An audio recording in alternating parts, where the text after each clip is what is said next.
दोस्तों अभी हम बिहार प्राथमिक शिक्षक का प्रैक्टिस सेट करवा रहे हैं, जिसमें आपको एक सेट करवा चुके हैं। अगर आप उस वीडियो को नहीं देखे हैं तो पहले उस वीडियो को देखिए, क्योंकि मैथ जो है प्रैक्टिस का चीज़ है। अभी आपको लगातार पढ़ने का जरूरी नहीं किताब, क्योंकि उतना समय भी नहीं है अभी। बस आप जितना ज़्यादा प्रैक्टिस करेंगे उतना ज़्यादा आपका नंबर बढ़ता जाएगा।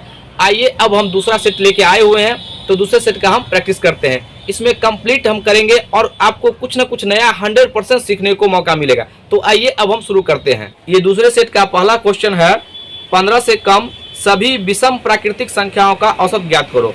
सबसे पहले आपको ये पता चले कि 1 से 15 से कम के बीच कुल कितना विषम संख्या है। 1 से 15 के बीच कहेगा तो यहाँ पर दो सवाल आता है, एक बीच और एक तक। तो यहाँ पर अगर बीच का नंबर कहेगा पता करने के लिए कितना विषम नंबर है, तो क्या कीजिएगा, जो 15 है इसमें 1 कम करके और 2 से भाग दीजिएगा। यहाँ पर 15 में 1 कम करेंगे तो कितना आएगा, 14। 14 को 2 से भाग देंगे तो कितना आ जाएगा, 7। यानी कि 1 से 15 के बीच में जो है 7 गो विषम होगा और 7 गो सम होगा। लेकिन हमको कहा है विषम संख्याओं का औसत। देखिए विषम संख्या का अगर योग कहेगा ज्ञात करने के लिए, तो इसका योग होता है, अगर आपको योग कह देगा तो 7 का स्क्वायर, यानी कि 49 इसका उत्तर हो जाता। लेकिन यहाँ पर कहा है औसत। औसत कहा है तो औसत के लिए बस खाली आप नंबर निकाल लीजिए, यही इसका उत्तर हो गया, यानी कि 7 ही इसका उत्तर हो जाएगा। यहाँ पर 2 बातें हम सीख लिए, इसका योग भी पूछेगा तो योग कर सकते हैं नंबर निकाल करके, और अगर पूछेगा जो विषम संख्या का औसत क्या होता है, तो इसी को जो नंबर निकाले हैं यही जो होगा इसका विषम संख्या का औसत हो जाएगा। अब देख लीजिए इसका ऑप्शन नंबर तीसरा होगा। आइए अब हम अगले क्वेश्चन पे चलते हैं। सवाल है, दूसरा नंबर सवाल लिखिएगा, 0.01 प्लस 0.1 प्लस 0.02 और प्लस 0.003, इसको सॉल्व करना है। तो यहाँ पर आप देखिएगा दशमलव, यहाँ पर 3 अंक के बाद यहाँ पर 2 अंक, यहाँ पर 1 अंक और यहाँ पर 2 अंक। तो सबसे जो यहाँ पर 3 अंक बार है ना, तो पहले 3 को लिखेंगे इधर, उसका 2 अंक देखिए यहाँ पर 2 है, 2 अंक के बाद 0 यहाँ पर है, 2 है और यहाँ पर कितना है 1, तो कितना हो जाएगा 3। उसके बाद यहाँ पर 0 है, उसका 0 है, यहाँ पर 1 है तो 1 लिखिएगा।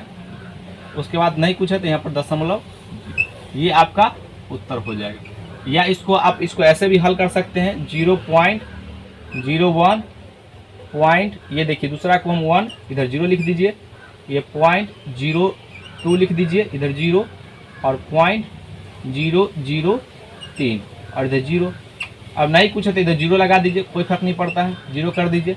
ये जोड़ेंगे तो 3.1.0, ये आपका उत्तर आ गया। तो इस तरीके से हम इसको हल करेंगे। आइए अब हम तीसरे नंबर क्वेश्चन पे चलते हैं। अगला सवाल है, एक आयत की परिधि 280 मीटर है तथा लंबाई व चौड़ाई का अनुपात 5:2 है, तो आयत का क्षेत्रफल ज्ञात करें। यहाँ पर ये आयत है, ये L और B, इसका लंबाई और चौड़ाई का अनुपात दिया L अनुपात B बराबर 5:2 है। और इसका परिमाप जो है, पेरीमीटर जो है, यहाँ पे हम लिख देते हैं पेरीमीटर, ये आपको दिया है 280 मीटर। याद रखिए अनुपात को जब हम हटाते हैं तो कोई भी ABCD के अल्फाबेट से गुना करते हैं तो अनुपात हट जाता है। तो L बराबर कितना आ जाएगा 5K, K से गुना कर दिए, और B बराबर कितना आ जाएगा 2K। ये परिमाप कहा है, तो परिमाप कहा तो इसको L और B दिया गया, तो परिमाप बराबर फॉर्मूला क्या होता है, परिमाप बराबर पेरीमीटर बराबर 2 × L + B, ये परिमाप है। तो यहाँ पर हम लिखेंगे 2 × यहाँ L कितना है 5K और प्लस B कितना है 2K। अब देखिए ये परिमाप आ गया, परिमाप को परिमाप के बराबर करेंगे तो कितना आ जाएगा 280 मीटर। देखिए यहाँ पर 5 और 2 कितना होगा 7, 7 दूना 14, तो यहाँ पर हो जाएगा 14K बराबर 280 मीटर। 14 दूना 28, ये 0, तो यहाँ पर K बराबर कितना आ गया 20 मीटर। क्या पूछा यहाँ पे, इसका क्षेत्रफल। तो यहाँ पर बताइए, पहले तो हमको ये पता चल गया कि लंबाई कितना आ गया, यहाँ पर K का मान रखेंगे तो गुना में है, तो के का मान है 20, तब 5 गुना 20 मीटर तो बराबर हो जाएगा 100 मीटर। चौड़ाई कितना हो जाएगा 2 गुना 20 मीटर तो 20 गुना 40 मीटर। एरिया क्या हो जाएगा यहाँ पर क्षेत्रफल, तो इसका क्षेत्रफल हो जाएगा L इंटू बी होता है। तो लंबाई कितना है 100 मीटर, चौड़ाई कितना है 40 मीटर, बराबर कितना हो जाएगा 4000 मीटर स्क्वायर। ये आपका उत्तर हो जाएगा। इसको जो है सब जब भी ऐसा सवाल आए तो एक बार बेसिक से बनाने का प्रयास कीजिए ताकि आपके दिमाग में ये बात रहे। उसके बाद तो आप खुद ही ट्रिक बना लेंगे। इसमें जो है 3 स्टेप कम कीजिएगा, आपका ट्रिक बन गया। ट्रिक कुछ होता नहीं है, बस स्टेप को कम करना ही ट्रिक होता है। आइए अब हम अगले क्वेश्चन पे चलते हैं। अगला सवाल है कह रहा है इसका स्थानीय मान ज्ञात करने के लिए। इसका ये चौथा नंबर सवाल होगा। अगर आप मेरा छठा क्लास देखे होंगे तो ये सवाल आपको 100% बन जाना चाहिए। ये 87, 42, 13 कह रहा है हमसे 7 का स्थानीय मान ज्ञात कीजिए। तो 7 का स्थानीय मान कैसे ज्ञात करेंगे, तो 7 लिखेंगे और इधर कितना अंक है तो 1 2 3 4, इधर 4 को 0 लगा दीजिए। यही आपका उत्तर हो गया। अगला प्रश्न है कि 180 कोण को क्या कहते हैं। तो 180 जो डिग्री का कोण है, ये 5वां नंबर सवाल होगा।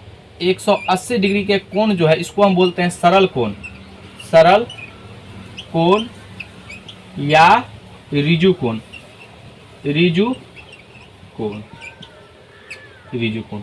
आप याद रखिएगा, इसी को हम स्ट्रेट लाइन कहते हैं, स्ट्रेट लाइन एंगल। तो आइए अब हम अगले सवाल पे चलते हैं। सवाल है 240 का 2/5% प्लस 180 का 3/5% बराबर क्या होगा। यहाँ पर 240 का 2/5% प्लस 180 का 3/5% बराबर क्या होगा। इसको सॉल्व करेंगे तो 240 और का मतलब होता है गुना 2/5, ये प्रतिशत में है, अब प्लस 180 गुना 3/5। अभी सब में परसेंट रहने दीजिए, काटिए 5 से। तो 5 तिहाई 15, 5 छक 30, 5 से काटिए, 5 चौका 20, 5 अठे 40। तो यहाँ पर 48 गुना 96% और प्लस ये 36 तिहाई कितना होता है 108%।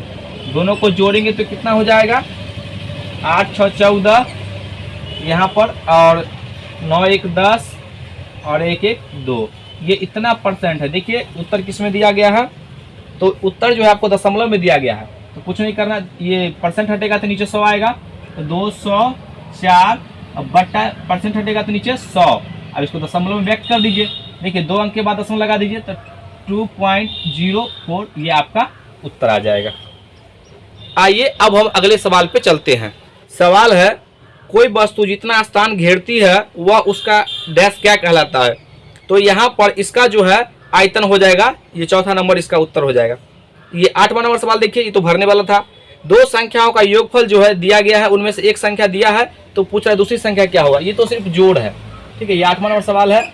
2 संख्या का यहाँ पर फर्स्ट नंबर यानी x प्लस मान लेते हैं, ये पहली संख्या x दूसरी संख्या y, दोनों का योग कितना है 39,978। और इनमें से कहा है कि एक संख्या जो है, एक संख्या मान लेते हैं कोई भी एक संख्या, ये दिया गया है आपको 18,367। तो दूसरी पूछा है, तो ये तो सेम घटाव हो गया जी। यहाँ पर x के ऊपर रख देंगे, इसको उधर ले घटा लेंगे, तो y बराबर हम डायरेक्ट लिखते हैं 39978 माइनस 18367। घटाएंगे तो कितना हो जाएगा 1, 8 में 7 गया तो 1, यहाँ पर 7 में से 6 गया तो 1, 9 में से 3 गया तो 6, और ये 9 में से 8 गया तो 1, और 3 में से गया तो 2। ये आपका उत्तर हो जाएगा। ये सिंपल सा घटाव था। ये देख लीजिए कौन सा, दूसरा 16 11, ये आपका पहला ऑप्शन है। आइए अब हम अगले नंबर क्वेश्चन पे चलते हैं। ये आपका 9वां नंबर सवाल है। 4, 12 और 18 का महत्तम समापवर्तक ज्ञात कीजिए। यहाँ पर ये तो आसान है, 4, 12, 18। इसका HCF हमसे पूछा गया है। तो HCF क्या होता है? वह बड़ी से बड़ी संख्या जो दी गई सभी संख्या को पूर्णतः विभक्त करे। तो इसका तरीका है, या कोई भी दो नंबर को आप लेके HCF निकालिए और इसको विभाजित कीजिए, नहीं कटेगा तो उसका फैक्टर देखिए। या दूसरा तरीका है, इसका अंतर निकालिए, जिसका नज़दीक हो, जो दो नंबर नज़दीक हो तो इसका अंतर 6 आ गया, या तो अंतर ही इसका HCF हो जाएगा। देखिए अंतर जो है 6 जो है, इसको भी काट रहा है, इसको भी काट रहा है, लेकिन इसको नहीं काट रहा है, तो इसका फैक्टर तोड़ेंगे। इसका फैक्टर क्या होगा? 1 हो जाएगा, 2 हो जाएगा, 3 हो जाएगा और 6। तो देखिए यहाँ पर ये 1, यहाँ पर 1 हो, ये तो 1 सभी में होगा, 2 भी होगा, 2 देखिए, तो 1 और यहाँ पर 2 सबको काट रहा है। तो बताइए ये 1 और 2 में सबसे बड़ा कौन है? तो 2 है, तो ये इसका HCF हो गया 2।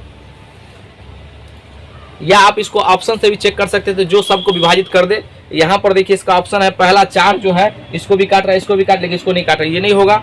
उसके बाद ऑप्शन देखिए 6 भी नहीं होगा, 36 भी नहीं हो सकता है, 2 होगा उसका चौथा नंबर ऑप्शन। आइए अब हम अगले सवाल पे चलते हैं। ये अगला सवाल है, ये 10वां नंबर होगा। कहा 3 मजदूर की मजदूरी जो है 510 रुपया है, प्रतिदिन का है, यानी 3 मजदूर एक दिन में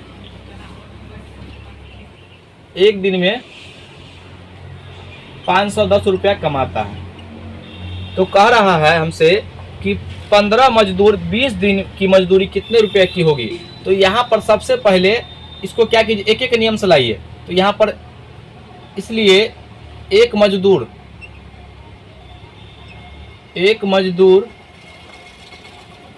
एक दिन का कीमत क्या हो जाएगा? तो 510 बट्टा 3 इतना रुपया। अब यहाँ पर हमसे पूछा गया है कि 15 मजदूर 20 दिन का। तो देखिए मजदूर जो होगा, अगर हम मजदूर बढ़ाएंगे तो इसका पैसा भी तो बढ़ेगा, इधर भी गुना करेंगे ना। और यहाँ पर दिन है, तो जितना यहाँ पर 15 मजदूर 20 दिन काम किया है, एक दिन का इतना है, तो 20 से गुना करेंगे इधर, तो इधर भी 20 से गुना करना पड़ेगा।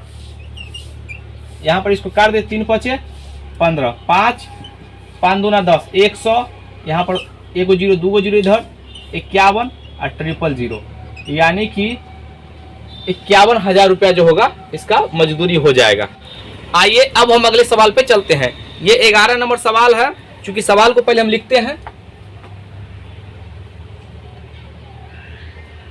3.207 किलोमीटर गुना 5.20 किलोमीटर, ये कह रहा है कितना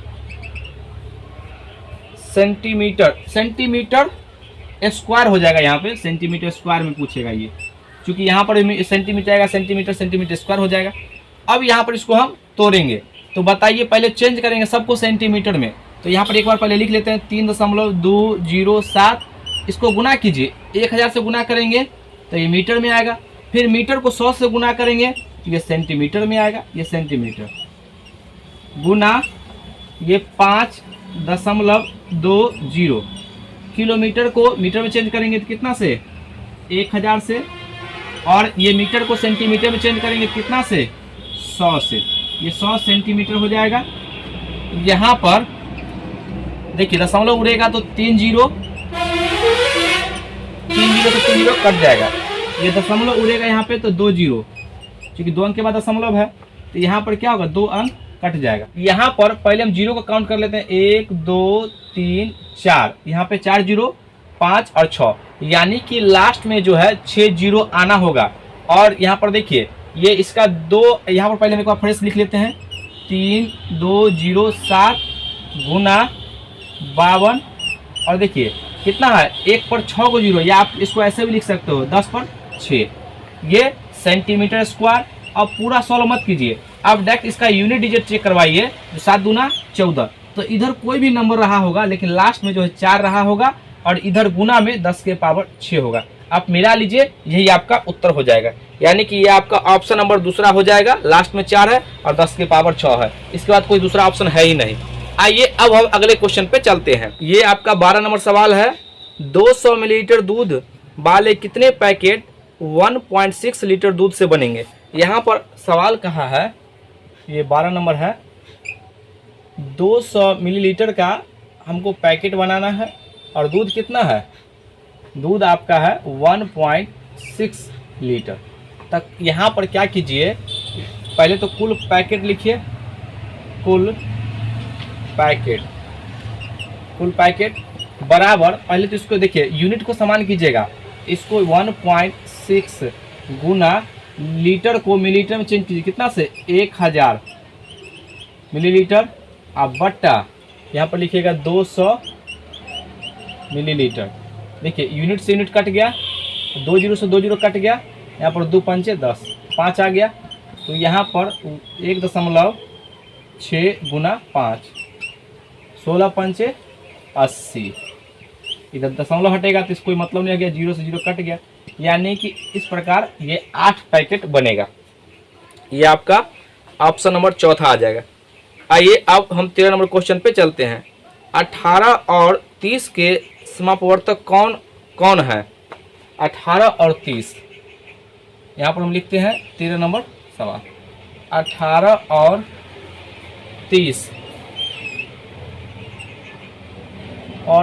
30 के समापवर्तक कौन कौन है? तो सबसे पहले यहाँ पर देखिए कौन कौन दोनों को काट रहा है, तो यहाँ पर मैक्सिमम लेना है, तो सबसे पहले लिखते हैं 1, 2, 3, 6, उसके बाद कोई और है नहीं है, तो इस सभी में सबसे बड़ा समापवर्तक कौन है? 6, तो यही आपका उत्तर हो जाएगा। आपको डायरेक्ट बड़ा नंबर पर सोचना, जो नंबर आप देख लीजिए काट के यहाँ ऑप्शन से, ऐसे सवाल को जब भी आएगा तो ऑप्शन से ही चेक कीजिएगा, तो आपका ये तीसरा नंबर ऑप्शन हो जाएगा। ये 14 नंबर सवाल होगा, 5 अंकों की कुल कितनी संख्या होती है? तो ये तो हम 5वीं क्लास में पढ़ा चुके हैं। ये 14 नंबर सवाल है।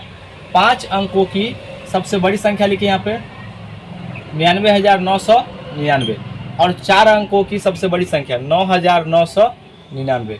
अब इसको घटा दीजिए, ये जो घट के आएगा यही 5 अंकों की कुल संख्या हो जाएगा, ये आपका हो जाएगा 90,000। अब देख लीजिए कौन सा ऑप्शन में है, ये आपका दूसरा नंबर ऑप्शन है। आइए अब हम अगले सवाल पे चलते हैं। ये 15वां सवाल है। ये सवाल पूछा है, ये तो बहुत बिल्कुल बेसिक सवाल है। 95, 47,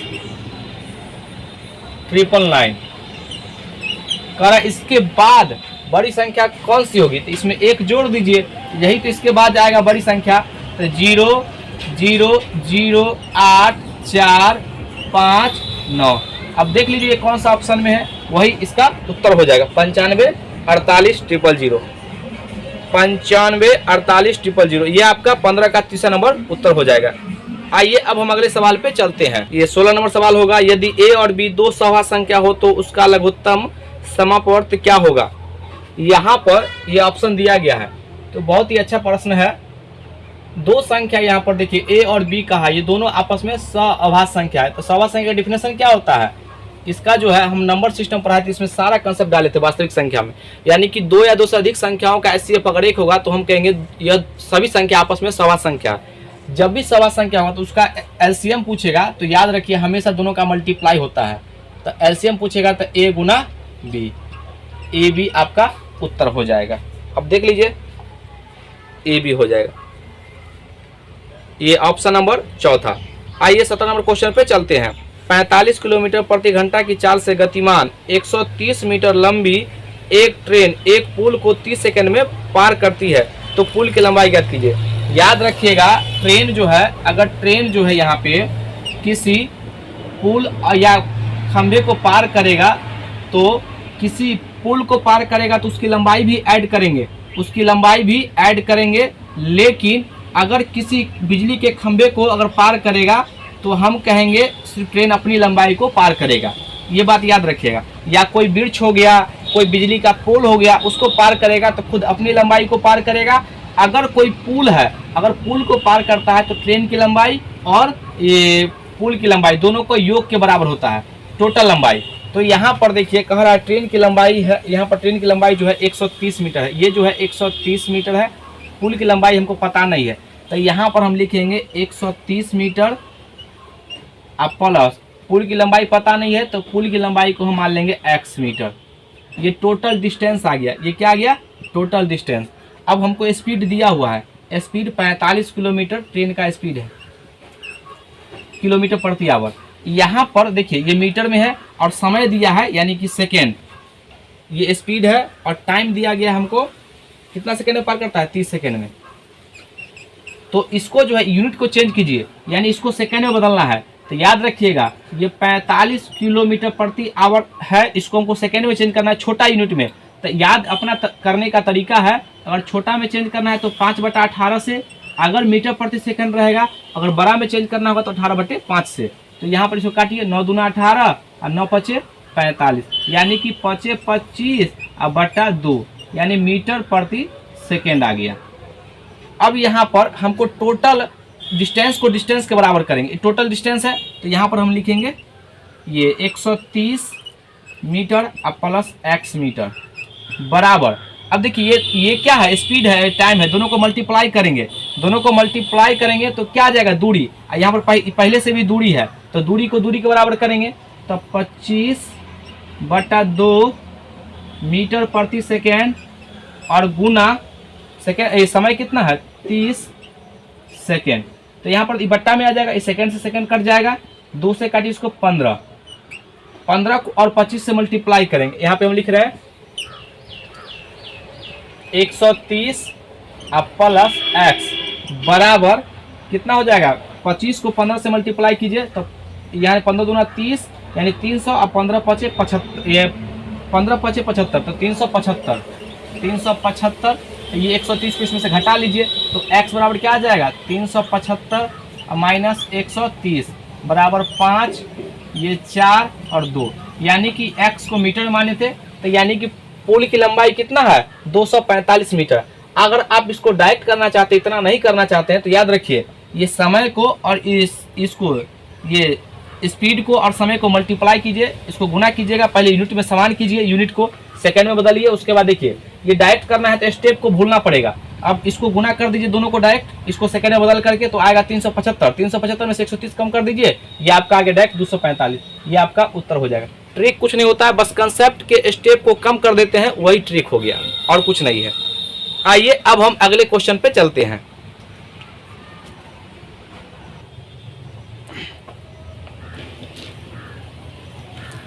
अगला सवाल है, ये आपका 18 नंबर सवाल होगा। साधारण ब्याज की 5% प्रति वर्ष की दर से 2 वर्ष में मिलने वाली 132 रुपए की धनराशि 2 वर्ष के बाद मिल रहा है, तो ये क्या आ गया 132, ये आपका मिश्र धन आ गया। तो पूछ रहा है धनराशि का वर्तमान मूल्य, यानी कि पूछ रहा है प्रिंसिपल कितना है। तो देखिए इसको जो है आप याद रखिएगा, 18 नंबर सवाल है, यहाँ पे आपको रेट दिया गया है, रेट 5% और समय दिया गया है 2 वर्ष, और इसमें जो है प्रिंसिपल को हमेशा साधारण ब्याज में चाहे कोई में भी यानी कि 100% मानते हैं, 100%। और हमको इसका मिश्र धन कितना आ गया 132 ये रुपया आ गया, 132 रुपया जो है 2 साल के बाद मिला है। तो याद रखिएगा दोनों को जब मल्टीप्लाई करते हैं तो ये भी क्या आता है ब्याज, तो ये 10, ये जो आएगा 5 दूना 10, यानी 10% 2 साल में ब्याज आ गया। और मूलधन कितना था 100, तो बताइए इसमें जोड़ेंगे तब ना मिश्र धन हो जाएगा। तो बताइए मिश्र धन कितना हो जाएगा 100% प्लस 10%, टोटल कितना हो जाएगा 110%।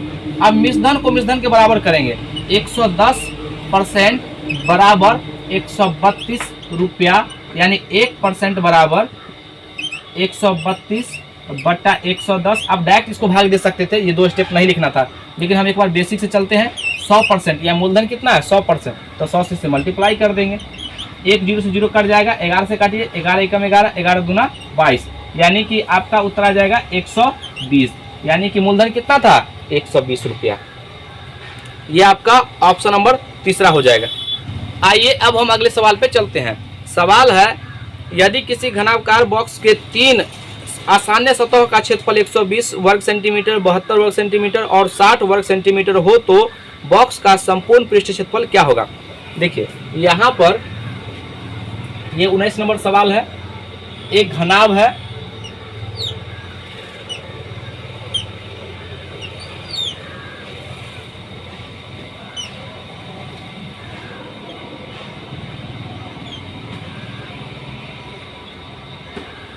आसान्य सतह का मतलब देखिए एक ऐसे मान लीजिए, एक नीचे वाला और एक इधर वाला सामने। तो देखिए नीचे वाले का जो ये जो एरिया है इसका, यहाँ पर देखिए इसकी लंबाई L है और ये चौड़ाई b है और ये h है। तो नीचे वाला आप थोड़ा सा इमेजिन कीजिए कि इसकी लंबाई l है और b है, तो यानी कि LB कितना है, ये LB दिया गया है, इसका जो है आसान सतह है, तो LB दिया गया 120 वर्ग सेंटीमीटर स्क्वायर, तो सेंटीमीटर स्क्वायर। अब यहाँ पर ये जो ऊपर वाला है ये B और ये H, तो कितना हो जाएगा, यानी कि BH कितना है, बीच दिया गया आपको 72 सेंटीमीटर स्क्वायर। और यहाँ पर ये L है और ये ई वाला H जो इधर आ जाएगा तो ये H हो जाएगा, तो सामने वाला 3 सतह से जुड़ेगा उसको आसान नहीं बोलते हैं, तो LH बराबर कितना हो जाएगा, ये 60 सेंटीमीटर स्क्वायर। आप इतना नहीं भी लिखते तो कोई दिक्कत नहीं, डायरेक्ट आप इसका उत्तर लिख सकते, सबको जोड़ के 2 से गुना कर देना था। संपूर्ण पृष्ठ क्षेत्रफल का फॉर्मूला होता है संपूर्ण पृष्ठीय क्षेत्रफल, इसका फार्मूला होता है 2 इंटू लंबाई गुना चौड़ाई प्लस चौड़ाई गुना ऊंचाई प्लस ऊंचाई गुना लंबाई। यहाँ पर 2 गुना, ये सभी तो दिया हुआ है, सबको जोड़ दीजिए। यहाँ पर हम लिखेंगे 120 प्लस 72 और प्लस 60, ये सब के लास्ट में आएगा सेंटीमीटर स्क्वायर। अब जोड़िएगा तो कितना है 80 और 20 100 200, यानी 252 आ जाएगा। यहाँ पे 252 को आप 2 गुना 252 सेंटीमीटर स्क्वायर, 4 25 गुना 50, यानी 504 सेंटीमीटर स्क्वायर, ये आपका उत्तर हो जाएगा। अब देख लीजिए कौन सा ऑप्शन में है, ये इसका ऑप्शन नंबर 3 हो जाएगा। अगला सवाल है, ये 20 नंबर सवाल होगा 2:3, 6:11 एवं 11:2, इसका मिश्र अनुपात क्या होगा। पहले हम सवाल को लिख लेते हैं, 2:3, 6:11 और 11:2। हमसे पूछा गया है कि इसका मिश्र अनुपात क्या होगा। तो मिश्र अनुपात बराबर फार्मूला होता है, इसको मिश्रित अनुपात भी कहते हैं, अनुपात इसको बोलते हैं सबका प्रथम पद और सबका द्वितीय पद का मल्टीप्लाई। तो यहाँ पर 2 गुना 6 गुना 11 अनुपात इसका देखिए द्वितीय पद, 3 गुना प्रत्येक अनुपात का 11 गुना 2। अब यहाँ पर 11 से 11 कट गया, अनुपात तो सामान्य रूप में रहता है, और 3 दूना 6, 6 से 6 कट गया, तो क्या बचा 2, इधर कुछ तो है नहीं, बीच में अनुपात है नहीं कुछ है तो 1 है, तो 2:1 इसका उत्तर आ जाएगा। जब भी आपको मिश्रित अनुपात कहेगा तो आपको इसी तरीके से बनाना है। आइए अब हम अगले सवाल पे चलते हैं। ये 21 नंबर सवाल है, 19 वस्तुओं का क्रय मूल्य 16 वस्तु के विक्रय मूल्य के बराबर है, तो उसका लाभ प्रतिशत ज्ञात कीजिए। यहाँ पर 21 नंबर है, 19 वस्तु का CP 16 वस्तु के SP के बराबर है। तो यहाँ पर हम लिखेंगे ये CP, ये जो है SP को इधर बट्टा में ले आते हैं, CP बट्टा SP, और यहाँ पर ये 16 रहेगा और 19 को बट्टा में भेज देते हैं इधर। देखिए खरीदा था 16 में, बेच रहा 19 में, तो लाभ होगा कि हानि, तो लाभ होगा। कितना लाभ हो रहा है यहाँ पे, तो 3 यानी कि लाभ जो प्रॉफिट होगा यहाँ पे, प्रॉफिट परसेंट निकालना है हमको, तो कितना हो जाएगा 3 ऊपर रखेंगे, CP क्रय मूल्य को नीचे लिखेंगे 16 और परसेंट में बदलना है तो इसको 100 से मल्टीप्लाई कर देंगे। तो इसको काटिएगा आप, तो कितना 4 चौका 16 25, 25 तिया 75 बटा 4, इसको काट दीजिए तो कितना हो जाएगा 4 एकम 4 और 3, 4 8 32, और यहाँ पर 0.3, और यहाँ पे कितना 4 7 28 और 4 5 20, यानी कि 18.75% इसका प्रॉफिट हो जाएगा। इसका आपका उत्तर हो जाएगा। ये तो पूर्णांक में ही छोड़ दिया था, इसको आप, ये भी उत्तर सही है, पूर्णांक बदलना है तो इसको पूर्णांक बदल दीजिए। देखिए 18, 4 एकम 4, 3 4 8 32, और यहाँ पे 32 और 3/4, 18 सही, 3/4% इसका उत्तर हो जाएगा। ये आपका ऑप्शन नंबर हो जाएगा दूसरा। आइए अब हम अगले सवाल पे चलते हैं। ये 22 नंबर सवाल है, 2 संख्याओं का मौसा जो है 23 है। ये 22 नंबर सवाल है, 2 संख्या का जो है HCF है आपको 23, और LCM का 2 गुणनखंड दिया गया आपको 13 और 14। हमसे पूछा है कि सबसे बड़ा नंबर कौन सा है। तो याद रखिएगा, ये डायरेक्ट कंसेप्ट है कि कोई भी फैक्टर को अगर आप एचसीएफ से मल्टीप्लाई करते हैं, यानी 13 गुना 23 और 14 गुना 23, तो ये संख्या का रूप ले लेता है। तो इसको गुना करेंगे तो कितना आ जाएगा, 23 दिया 69 के 9 अच्छा 23 कम 23 अच्छा 29। यहाँ पर इसको गुना करेंगे तो 14 तिया 42 और 14 दूना 28 और ये 28 4 कितना हो जाएगा 28 और 4 32, यानी कि सबसे बड़ी संख्या दोनों में कौन है 322। ये आपका उत्तर हो जाएगा, यानी कि ऑप्शन नंबर तीसरा। ये 23 नंबर सवाल है, एक दुकानदार 5 पेंसिल का एक पैकेट जो है ना ये 12.5 यानी 12.5 रुपये में देता है, बेचता है। ये 23 नंबर सवाल है, एक दुकानदार एक पैकेट में जो है एक पैकेट में 5 पेंसिल है, एक पैकेट में 5 पेंसिल है और उसको बेचता है एक पैकेट कितना में 12.5 रुपया में, 12.5 रुपया में। तो पूछ रहा है मोहन को 23 पेंसिल खरीदनी है तो उसकी न्यूनतम देय राशि क्या होगी। तो बताइए 23 को पेंसिल खरीदना होगा, तो सबसे पहले यहाँ पर जब 23 को पेंसिल खरीदेगा तो एक पैकेट में कितना है 5 गो पेंसिल, तो 5 चौका 20, 4 गो तो पैकेट खरीदेगा, तो 4 से इधर जब मल्टीप्लाई करेंगे तो इधर भी 4 से मल्टीप्लाई करना पड़ेगा, 4 से इधर ही मल्टीप्लाई करना पड़ेगा, कितना हो जाएगा 12 चौका 50, 12 यानी 5 चौका 20 और 12 चौका 48 2 50, यानी कि 50 रुपया जो है इसको सिर्फ 4 पैकेट खरीदा तो एक 4 पैकेट में कितना हो गया 20 गो पेंसिल खरीद लिया। अब हमको चाहिए 3 गो पेंसिल, तो यहाँ पर एक पेंसिल का दाम जो है खुला में कितना दे रहा है, एक पेंसिल का दाम कितना कर रहा है 3 रुपया। हम खरीदना कितना है 3 पेंसिल, तो इधर भी 3 से गुना करेंगे और इधर भी 3 से गुना करेंगे तो कितना हो जाए 3 तिहाई 9। देखिए पहले तो यहाँ पर ये 4 पैकेट क्या हो गया 50 रुपया और 9 टोटल कितना हो जाएगा, जोड़ेंगे तो 59 रुपया, यानी कि हमको 23 पेंसिल खरीदेंगे तो कितना पैसा लगेगा 59 रुपया। अगला सवाल है, एक पतलून के लिए 1 मीटर 20 सेंटीमीटर कपड़े की आवश्यकता होती है, यानी कि एक पतलून के लिए हमको 1 मीटर और 20 सेंटीमीटर कपड़ा लगता है। तो करा 10 पतलून, तो 10 से जब इधर मल्टीप्लाई कीजिएगा तो इधर भी ना आपको 10 से मल्टीप्लाई करना पड़ेगा। तो देखिए यहाँ पर मीटर है सेंटीमीटर, सबको बारी बारी से गुना कीजिए, एक बार इसमें और एक बार इसमें, तो यहाँ पर कितना हो जाएगा, ये आपका हो जाएगा 10 मीटर और यहाँ पर 200 सेंटीमीटर। तो बताइए 1 सेंटी यानी कि 100 सेंटीमीटर बराबर क्या होता है 1 मीटर, 1 मीटर होता है। तो 2 से गुना करेंगे तो इधर भी 2 से गुना कीजिए, इधर भी 2 से गुना कीजिए, तो यहाँ पर ये 200 सेंटीमीटर बराबर कितना 2 मीटर।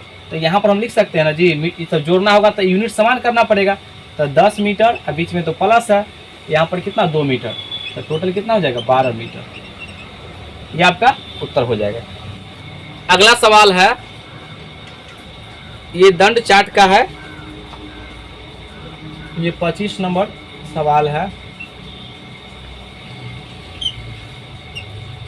एक ग्राफ तो आपको रहेगा ही रहेगा, 0, 20, 40, 60 और 80। इधर जो है खिलाड़ियों की संख्या है, खिलाड़ियों की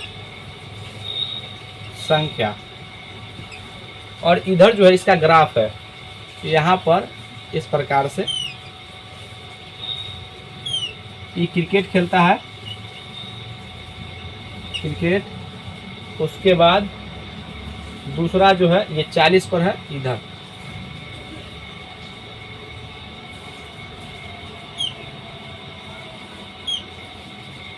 ये हॉकी खेलता है, हॉकी और सॉरी हॉकी नहीं फुटबॉल खेलता है, फुटबॉल, और ये जो है 60 पर है, इस प्रकार का डाटा होगा यहाँ पे। ये जो है हॉकी खेलता है, ये हॉकी खेलता है, ये 60 है, ये 40 है और ये 80 है। यहाँ पर सवाल कहा है क्रिकेट खेलने वालों में 40% लड़कियां हैं, तो क्रिकेट खेलने वाले लड़कों की संख्या बताइए। तो देखिए टोटल जो है 80 जो है क्रिकेट खेलता है, इसमें लड़की भी शामिल है। तो यहाँ पर कह रहा है जो गर्ल जो है यहाँ पर ये 80 का 40% है।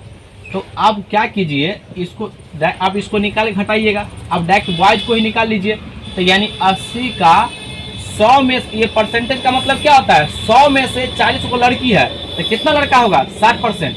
तो 60% हटाइएगा नीचे 100, 2 जीरो से यानी 1 जीरो ये 1 जीरो ये कट गया, 8 छक्का 48, यानी कि लड़कों की संख्या कितना आ गया, 48। तो क्रिकेट खेलने वाला लड़की कितना है, 48। ये पहला ऑप्शन हो गया इसका। तो आज जो है आपका दूसरा नंबर सेट कंप्लीट हो गया। आज का वीडियो कैसा लगा, अगर वीडियो अच्छा लगे तो इसको लाइक कीजिए, सब्सक्राइब कीजिए और शेयर जरूर कीजिए, और कमेंट तो करना ही करना है। आज के लिए यहीं तक। जय हिंद, जय भारत।